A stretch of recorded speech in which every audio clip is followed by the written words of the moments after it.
नमस्कार, बहुत स्वागत है आपका आरएनआई न्यूज में और मैं हूं आपके साथ हिना खान। देश में पुलिसिंग और न्याय व्यवस्था को मजबूती प्रदान करने के लिए बनाए गए 3 नए आपराधिक कानून 1 जुलाई से पूरे देश में लागू हैं। 1 जुलाई से देश भर में 3 नए आपराधिक कानून भारतीय न्याय संहिता, भारतीय नागरिक सुरक्षा संहिता और भारतीय साक्ष्य अधिनियम लागू हो गए हैं, जिससे आम लोगों को नए कानून के बारे में पुलिस स्टेशन में बने पाठशाला के माध्यम से जानकारी दी जाएगी। बताया जा रहा है कि हर थाने की तरफ से आम नागरिकों को एक बुक भी दिया जाएगा, जिसमें कानून से संबंधित सारी जानकारी होगी। देश की कानून प्रणाली के 3 बड़े बदलाव आज से प्रभावी हो गए हैं। 1 जुलाई से लागू हुए 3 नए कानून भारतीय न्याय संहिता, भारतीय नागरिक सुरक्षा संहिता और भारतीय साक्ष्य अधिनियम है।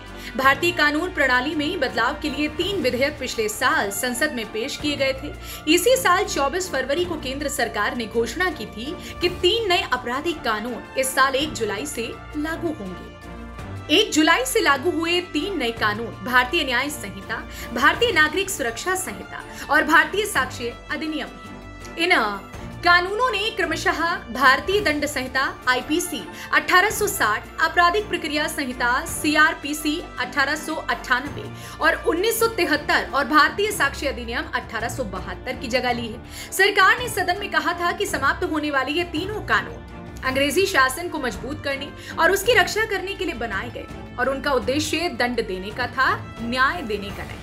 3 नए कानून की आत्मा है कि भारतीय नागरिकों को संविधान द्वारा दिए गए सभी अधिकारों की रक्षा की जाए। इनका उद्देश्य दंड देना नहीं बल्कि न्याय देना होगा। अब आम जनता ईमेल से भी थानों को अपनी शिकायत भेज सकेंगे।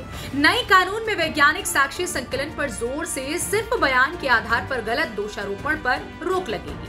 पूरे राज्य में गिरफ्तार होने वाले व्यक्ति के फिंगरप्रिंट डेटाबेस में दर्ज किए जाएंगे। घटनास्थल पर मिलने वाले फिंगरप्रिंट का त्वरित मिलान पूरे देश में गिरफ्तार व्यक्तियों के फिंगरप्रिंट डेटाबेस से किया जा सकेगा। हमारे देश में 1 जुलाई से भारतीय न्याय संहिता, भारतीय नागरिक सुरक्षा संहिता एवं भारतीय साक्ष्य अधिनियम को लागू कर दिया गया है। इसको लेकर पिछले कई महीनों से मंथन जारी थी। मई के महीने में कोतवाल से लेकर दारोगा, मुंशी से लेकर अन्य स्टाफ को प्रशिक्षण भी दिया गया है, जिससे उन्हें भी इन सारे बदले हुए नियम का ज्ञान हो। इस तरह की तमाम और खबरें हम आपके लिए जुटाते रहेंगे। आप देखते रहिए आरएनआई न्यूज।